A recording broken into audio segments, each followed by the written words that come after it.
Hello students, इस video में हम क्लास 10 एनसीईआरटी के चैप्टर नंबर 4 द्विघात समीकरण के प्रश्नों को हल करेंगे।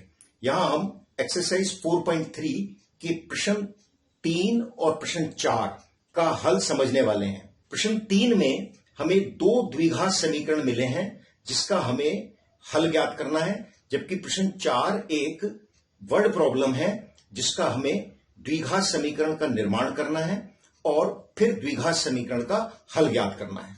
तो चलिए अपने लैपटॉप पे चलते हैं और इन सवालों का हल समझते हैं।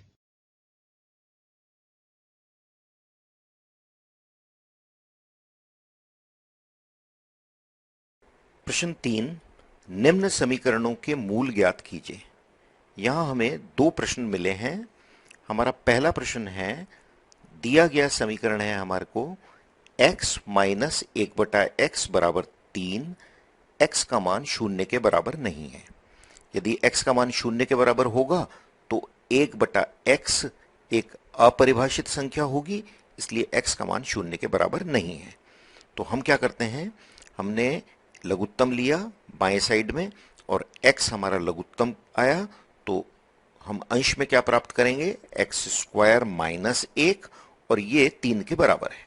अब हमने क्रॉस मल्टीप्लाई किया, वज्र गुणा किया, तो वज्र गुणा से प्राप्त करेंगे एक्स स्क्वायर माइनस 1 बराबर 3x है, जो कि पक्षांतरण करने से एक द्विघात समीकरण मिलता है, x square minus 3x minus 1 बराबर 0। हमें एक द्विघात समीकरण प्राप्त हुआ, x square minus 3x minus 1 बराबर 0। अब हम इस समीकरण की तुलना a x square plus b x plus c बराबर 0 से करते हैं, जो कि हमारे द्विघात समीकरण का मानक रूप है।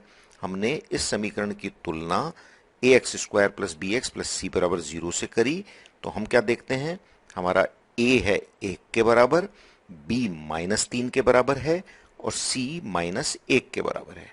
अर्थात एक्स स्क्वायर का गुणांक ए 1 है, एक्स का गुणांक बी माइनस 3 है और अचर पद सी माइनस 1 के बराबर है।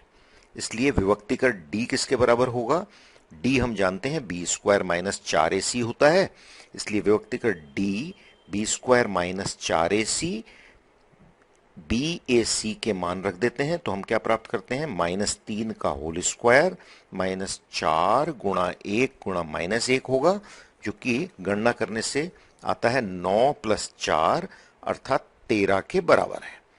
तो 13 एक धनात्मक संख्या है, अर्थात शून्य से बड़ी है, अतः मूल वास्तविक होंगे और मूल भिन्न होंगे। अब हम द्विघाती सूत्र का उपयोग करते हैं। द्विघाती सूत्र है, क्वाड्रेटिक फॉर्मूला है, x बराबर minus B plus minus under root D बटा 2a, श्रीधराचार्य का सूत्र कहते हैं इसको। तो x बराबर minus B plus minus under root D बटा 2a, यहाँ b, d और a के मान रखते हैं, तो हम प्राप्त करेंगे minus minus 3 plus minus under root 13 बटे 2 गुणा 1। हमने इसको सरल किया तो प्राप्त किया 3 प्लस माइनस अंडर रूट 13 बटे 2। अब एक मान धनात्मक संख्या से आएगा और एक मान ऋणात्मक संख्या से आएगा, तो हमारे को x के कौन कौन से मान प्राप्त हुए कि x या तो 3 प्लस अंडर रूट 13 बटे 2 के बराबर है, या x 3 माइनस अंडर रूट 13 बटे 2 के बराबर है। अर्थात दिए गए समीकरण के दो मूल कौन कौन से हैं, एक मूल 3 प्लस अंडर रूट 13 बटा 2 है और दूसरा मूल 3 माइनस अंडर रूट 13 बटे 2 है। अर्थात हमने x के दो मान प्राप्त कर लिए, एक मान 3 प्लस अंडर रूट 13 बटे 2 है और दूसरा मूल 3 माइनस अंडर रूट 13 बटे 2 है। और इन मानों को यदि हम दिए गए समीकरण में रखें तो हम पाते हैं कि हमारा बायां पक्ष और दायां पक्ष बराबर आ जाता है, अर्थात हमारा समीकरण संतुष्ट हो जाता है।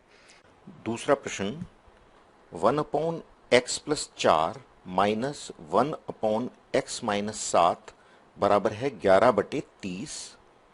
x का मान बराबर नहीं है -4 और 7 के। यहां देखिए हमें एक समीकरण मिला है 1/x+4 माइनस 1/x-7 बराबर है 11/30।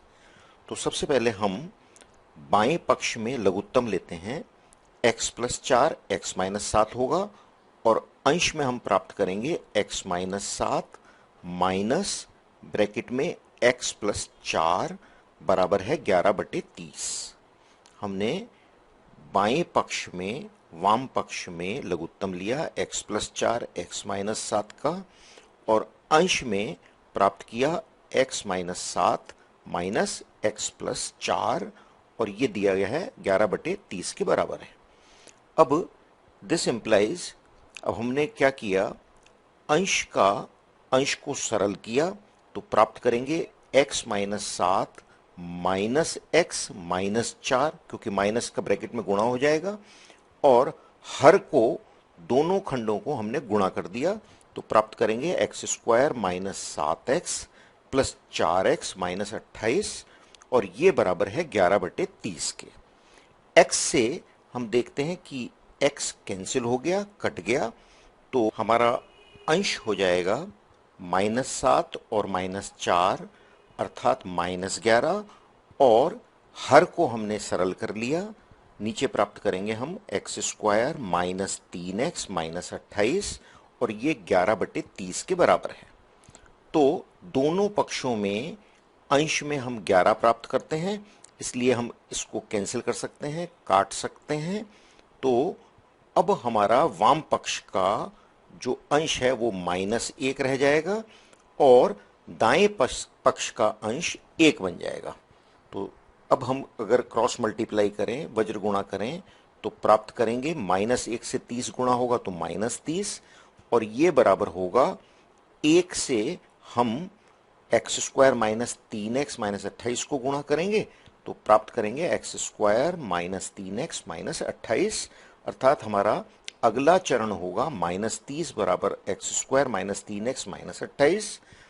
अब इक्वेशन को, समीकरण को हल करते हैं, सरल करते हैं, तो हमने प्राप्त किया x² minus 3x minus 28 plus 30 बराबर 0, जो कि हो गया x² माइनस 3x प्लस 2 बराबर 0। अब इस समीकरण में हम देखते हैं कि यह एक द्विघात समीकरण है, यह एक द्विघात समीकरण है जिसकी तुलना हम यदि ax² plus bx plus c बराबर 0 से करें तो x² का यहाँ गुणांक a 1 के बराबर है, x का गुणांक b -3 के बराबर है और अचर पद यहाँ पर c 2 के बराबर है। इसलिए हम विभक्ति कर d बराबर लिखते हैं b² माइनस 4ac। विभक्ति कर d बराबर होता है b² माइनस 4ac, b हमारा -3 है, -4 a अर्थात 1 और c अर्थात 2, जिसको सरल करने से हम प्राप्त करेंगे 9 माइनस 8 बराबर 1। अब यहां देखिए एक धनात्मक संख्या है, इसलिए हम कहेंगे कि क्योंकि d का मान एक धनात्मक संख्या है, d एक धनात्मक मान है, इसलिए मूल वास्तविक होंगे और भिन्न होंगे। इसके रूट्स, समीकरण के रूट्स रियल होंगे और डिस्टिंक्ट होंगे। इसलिए अब द्विघाती सूत्र का हम प्रयोग करें, x बराबर -b प्लस माइनस √d बटा 2a, जहां b, d और a के मान रखें तो हम प्राप्त करेंगे x बराबर होगा -3 प्लस माइनस √1 बटा 2 गुणा 1, जिसको सरल करने से हम प्राप्त करते हैं 3 प्लस माइनस 1 बटा 2। अब दो मान यहां हम प्राप्त कर सकते हैं। एक मान तो होगा धनात्मक चिन्ह लेने पर और दूसरा होगा ऋणात्मक चिन्ह लेने पर। तो धनात्मक चिन्ह लेंगे तो हम प्राप्त करते हैं 3 प्लस 1/2 और दूसरा मान होगा या फिर 3 माइनस 1/2 जो हल करने से प्राप्त होगा 2 या 1। तो प्राप्त होगा 2 या 1, अर्थात इस समीकरण के दो मूल हैं, 2 और 1 दिए गए समीकरण के मूल हैं। प्रश्न 4, 3 वर्ष पूर्व रहमान की आयु वर्षों में का व्युत्क्रम और अब से 5 वर्ष पश्चात आयु के व्युत्क्रम का योग 1/3 है। उसकी वर्तमान आयु ज्ञात कीजिए। यहां हम मान लेते हैं कि रहमान की वर्तमान आयु x वर्ष है, तो हम ये कह सकते हैं कि 3 वर्ष पूर्व रहमान की आयु होगी x माइनस 3 वर्ष और 5 वर्ष पश्चात रहमान की आयु होगी x प्लस 5 वर्ष। हमने क्या किया, हमने रहमान की वर्तमान आयु को मान लिया x वर्ष है, तो 3 वर्ष पूर्व रहमान की आयु होगी x माइनस 3 वर्ष और 5 वर्ष पश्चात रहमान की आयु होगी x प्लस 5 वर्ष। अब प्रश्न में हमें यह दिया गया है कि 3 वर्ष पूर्व रहमान की आयु का व्युत्क्रम अर्थात 1/x माइनस 3 और 5 वर्ष पश्चात आयु के व्युत्क्रम अर्थात 1/x प्लस 5 का योग 1/3 के बराबर है। तो प्रश्नानुसार हम ये कह सकते हैं कि 1/x minus 3 plus 1/x plus 5 बराबर है 1/3 के। अब हम लघुत्तम लेते हैं बाएं पक्ष का, तो हमारा लघुत्तम आता है x माइनस 3 गुणा x प्लस 5 और अंश में हम प्राप्त करते हैं x plus 5 plus x minus 3 बराबर है 1/3 के। तो हमने क्या किया, हमने लघुत्तम लिया और अब हम अंश को सरल करते हैं, तो हमारे को प्राप्त होता है 2x प्लस 2 बटा, अब हमने दोनों खंडों को लघुत्तम जो हमने लिया था हर के दोनों खंडों को गुणा कर दिया, तो हमने प्राप्त किया x square plus 2x minus 15 और ये 1/3 के बराबर है। वज्र गुणा किया तो वज्र गुणा करने से हमने प्राप्त किया 6x प्लस 6 बराबर है x square plus 2x minus 15। पक्षांतरण करते हैं, तो पक्षांतरण करने से हम क्या प्राप्त करेंगे, प्राप्त किया x square plus 2x minus 15 minus 6x minus 6 बराबर 0 और सरल करने से एक द्विघात समीकरण प्राप्त किया x square minus 4x minus 21 बराबर 0 और हम ये देखते हैं कि ये समीकरण x में एक द्विघात समीकरण है। तो अब हम इस समीकरण को द्विघात सूत्र से हल करेंगे, श्रीधराचार्य के सूत्र से हल करेंगे। हम देखते हैं यहां कि इस समीकरण की तुलना यदि हम ax square plus bx plus c बराबर 0 से करें तो हम क्या प्राप्त करेंगे, यहां x स्क्वायर का गुणांक a 1 के बराबर है, x का गुणांक b माइनस 4 के बराबर है और अचर पद c माइनस 21 के बराबर है। यदि हम इस द्विघात समीकरण की तुलना ax square plus bx plus c बराबर 0 से करते हैं तो हम देखते हैं कि a बराबर 1 है, b बराबर माइनस 4 है और c बराबर माइनस 21 है।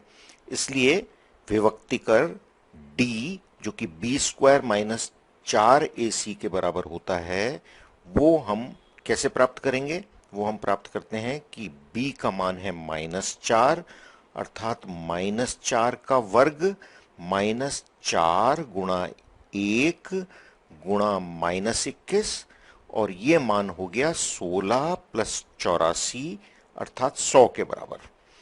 ये मान हो गया 100 के बराबर और 100 हम जानते हैं कि एक धनात्मक संख्या है, शून्य से बड़ी संख्या है, इसलिए इस समीकरण के, इस द्विघात समीकरण के मूल वास्तविक होंगे और भिन्न होंगे।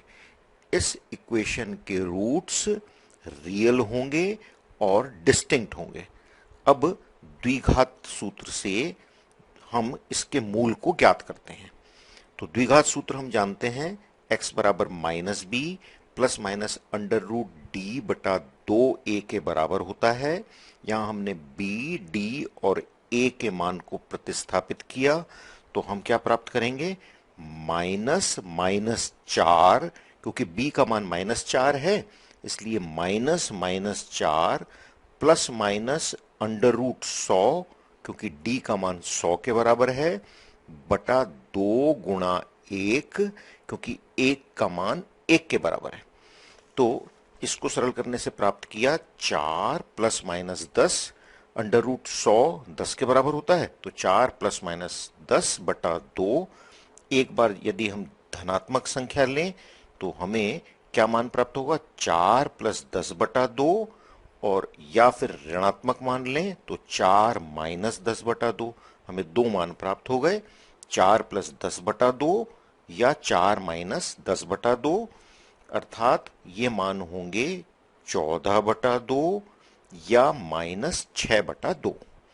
ये मान हो गए 14 बटा 2 या माइनस 6 बटा 2, अर्थात 7 या माइनस 3। तो x के हमने दो मान ज्ञात कर लिए, या तो x बराबर 7 है या x बराबर माइनस 3 है।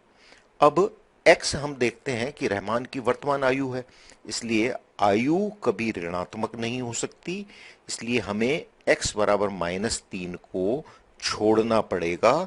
यह मान मान्य नहीं है, x बराबर माइनस 3 को छोड़ना पड़ेगा, यह मान मान्य नहीं है, क्योंकि आयु ऋणात्मक नहीं हो सकती। इसलिए x बराबर 7 वर्ष होगा, अर्थात रहमान की वर्तमान आयु 7 वर्ष है। अर्थात हम कह सकते हैं कि रहमान की वर्तमान आयु 7 वर्ष है। हमने x का धनात्मक मान ले लिया, ऋणात्मक मान हमने छोड़ दिया, क्योंकि आयु ऋणात्मक नहीं हो सकती।